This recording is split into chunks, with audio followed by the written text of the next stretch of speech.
राजा परीक्षित कर यह है दशा, सोने के ऊपर जो मुकुट में जो कलयुग बैठा रहा वह गलत काम करावर रहे। राजा परीक्षित जैसे मुकुट उतार के रखा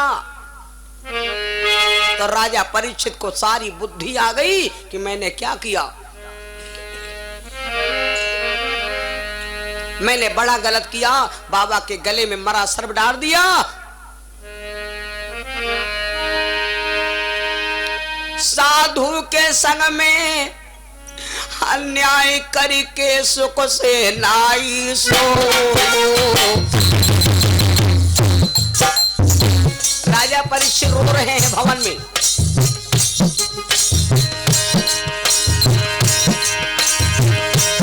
साधु के संग अन्याय करके सुख से नाई सो।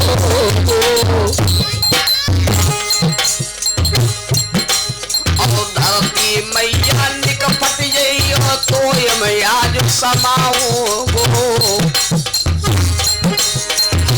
राजा परीक्षित बोले धरती मैया फट जाऊं तुम्हारे में समा जाऊं, मैंने इतना गलत काम किया।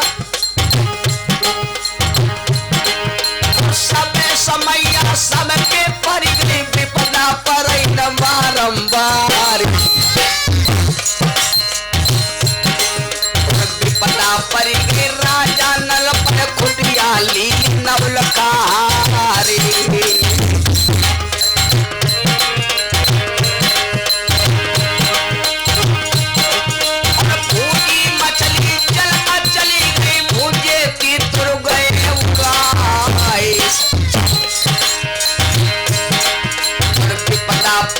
शिव शंकर के जब भस्मासुर पर पिछारी। विपदा पड़ गई शिव शंकर के जब भस्मासुर पर पिछारी। मुरली वाले जो नहीं होते मिट तो बैसठ गंबर क्यारी।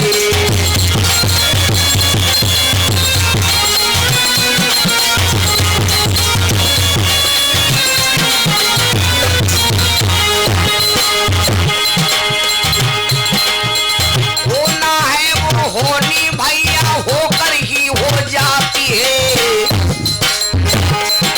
क्या लीला है नारायण के समझ कभी नहीं आती है।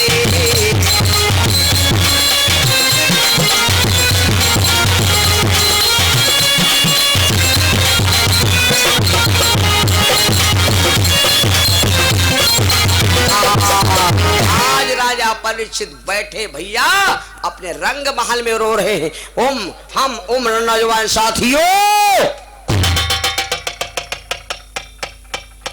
राजा रो रहा है भाइयों, पिट्टोल तेज हुआ भी नहीं हुआ, देश में तराह तराह मची की नहीं मची। भाइयों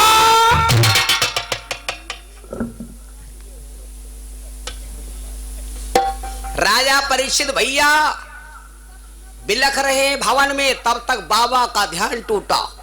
जब लोमक ऋषि ने श्राप दिया तो बाबा का ध्यान क्रोधित श्राप दीन ऋषि आए।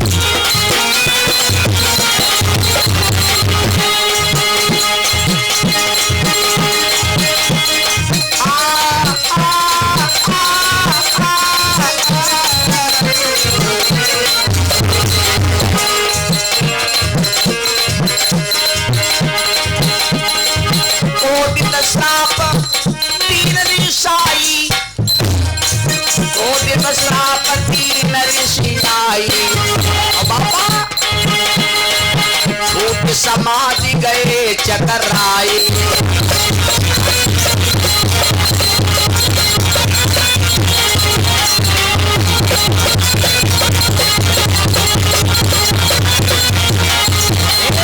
एकदम जैसे लोमक ऋषि ने श्राप दिया तो उसी समय बाबा का भैया ध्यान टूट गया। बाबा की समाधि खुल गई। अपने बेटे को डांटा, बेटा बड़ा गलत की हो। राजा गलत नहीं काम करता था। राजा के सर के ऊपर जो मुकुट लगा था, राजा परीक्षित के आशीर्वाद से वो कलयुग बैठा था, उसी ने इस सारा काम करवा दिया। और इतना राजा अच्छा भैया कि ऐसा राजा जीवन में ना हुआ है, ना होगा, ना होने की संभावना है। बड़ा गलत क्यों हो बेटा, लेकिन मुंह से निकली बोली और बंदूक से निकली गोली। बोलो भाई, कोई वापस कर सकता है? कोई वापस कर सकता है? नहीं वापस कर सकता ना। बाबा वहां से उठे और सोच लिया कि आज के 7वें दिन तक्षक नाम का सर्प डसेगा तो लाओ न कोई हो गल्ली बता दे। तो अब बाबा समीक मुनि आज हस्तिनापुर आ रहे हैं समीक वन से, राजा परीक्षित को बतावे। धीरे धीरे बाबा चली भये देवे भावर कलिन पे देवे भावर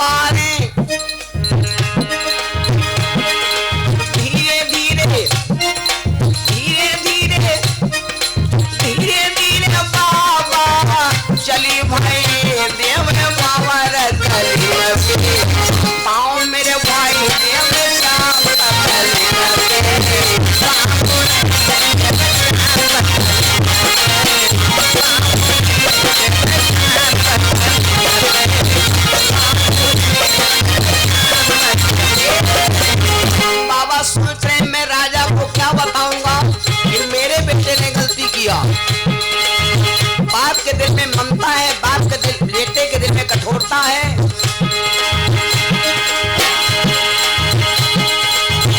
या बनने कर आए तू ही बनवाएंगे,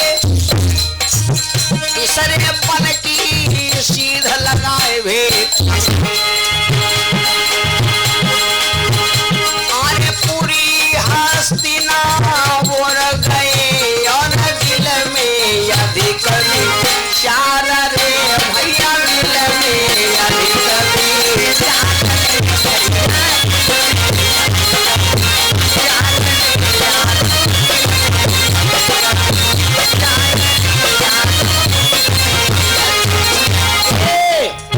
राजा परीक्षित भवन में रो रहे। जब महात्मा को देखा तो आंखों से आंसू गिरने लगे।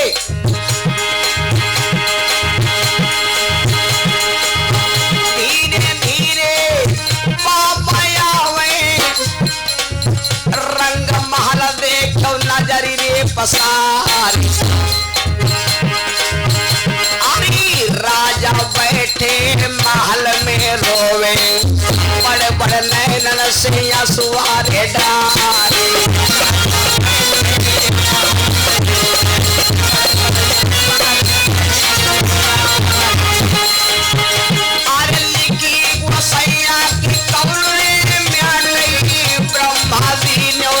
कलम चलाए अरे राजा दीन और ज्ञान अधर्म को जब है अधर्म में कदम रे बढ़ाए।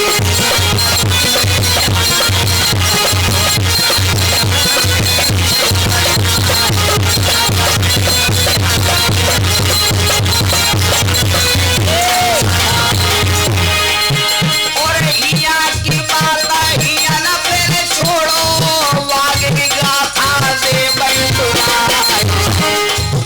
भैया आज चरण धोई चरणों दखलियो, हरी सर में पैर दो मिलो टकराए।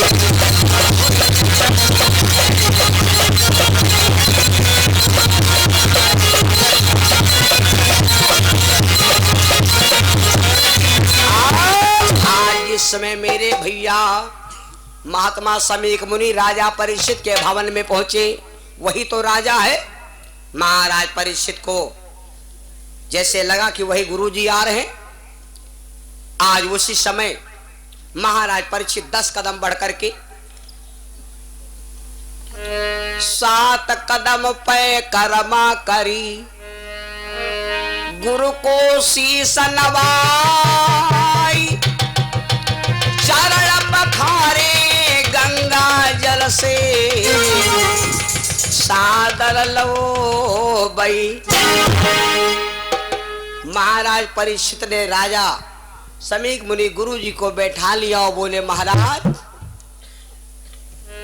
माफ हो जाए गुरुवर हमारी कथा, जो गलती हुई क्षमा करो।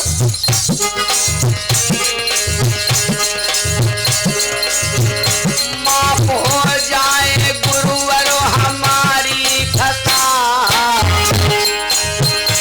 आपके चरणों में सर हमारा, आपके चरणों में हमारा।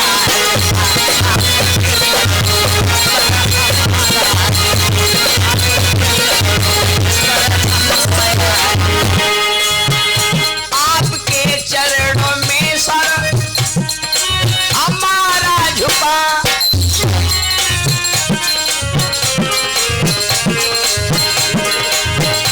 आपके चरणों में सर हमारा झुका। जी चाहे मुझे दे दो अब जो भी सजा, हो गई ना तो हमसे ये भारी लगा।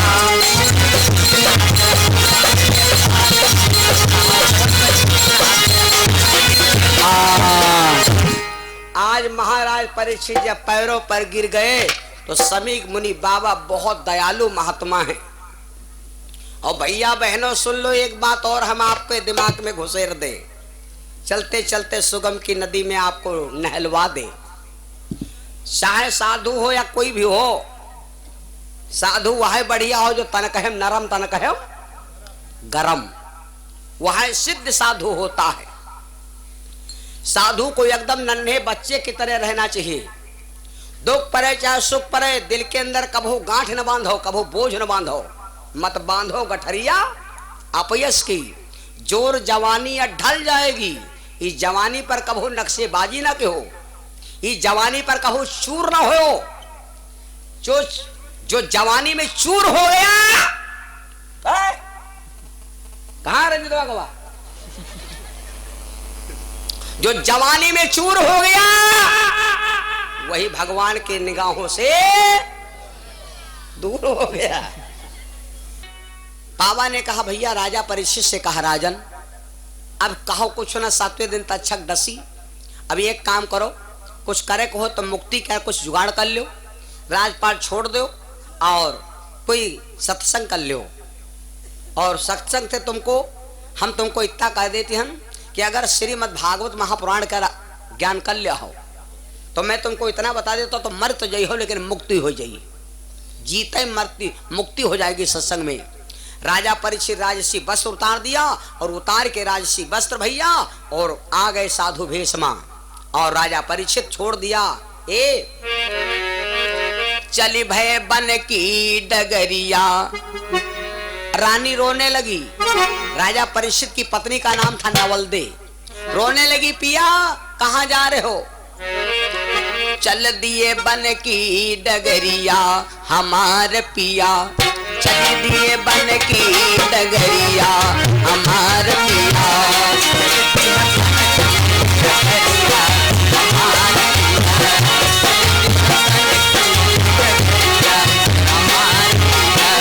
चल दिए बन की डगरिया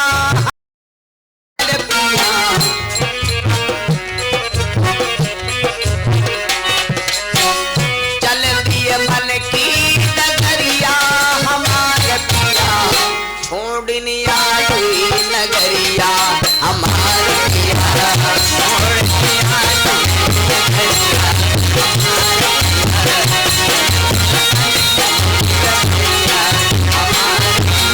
राजा परीक्षित रोते रोते चल पड़े गंगा जी के किनारे, बारू के ढेर पर बैठ गए भैया। और हमारे शरीर में हमने दोपहर में बताया था अगर योग्यता है तो तुमका ढूंढे कुछ न परी, कुछ मिल जाए ढूंढे। राजा परीक्षित के सामने अच्छे अच्छे बड़े बड़े साधु संत महात्मा नारद भृगु क्रतु वशिष्ठ अंगिरा मारीच ज्ञानी बड़े बड़े संत इकट्ठा होए लाग। अब राजा कैसे क्या होए, अब पता लगाया गया भाई कौन ऐसा कथावाचक है जो सुनावे कथा, जो राजा परीक्षित के यहाँ भागवत कर कथा सुनाए पावे। तो पता लगा तो नारद जी कहा लग हम ढूंढब। तो कहा कौन कथावाचक आवे जो कथा सुनावे राजा को मुक्ति मिले। तो कहा राजा को मुक्ति वो कथावाचक दे पाई जो हो योगी। और योग हो इतना बड़ा कि जब से मैया के गर्भ से जन्म लिया हो आज तक मां के गर्भ से जन्म लेने के बाद जमीन पर बैठा न हो। एक लड़का ऐसा भवा है जो मां के गर्भ से जन्म लिया और 12 साल हो गए आज बैठा, आज तक नहीं बैठा, केवल सरजू नदी के किनारे